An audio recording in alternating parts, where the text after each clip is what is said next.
Our 1919 copy of the Treaty of Versailles is one of the most important and significant objects that we have in our collection.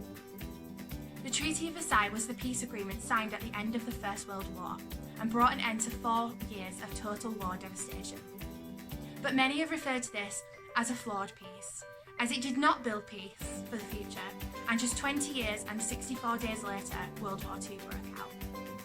Our copy was printed in 1919 by His Majesty's Stationery Office and belonged to a local man called Meredith Farrar Titterington.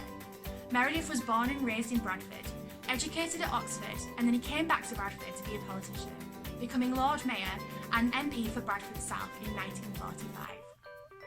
Meredith must have treasured this copy because it's in brilliant condition, and he passed it down throughout family and friends until it eventually got passed to a local teacher at one of the secondary schools in Bradford.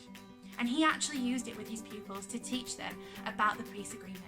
And he strongly believed that this could be used to teach the future generations about how to build peace, because this was an example of how we should not do it.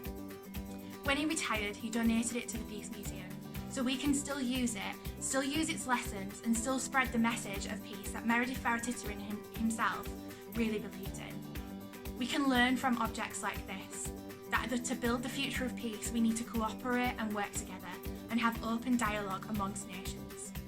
That's why I think it's one of the most significant objects that we have at the Peace Museum, and we want to be able to preserve it for future generations, just like Meredith and the teacher who donated it did too.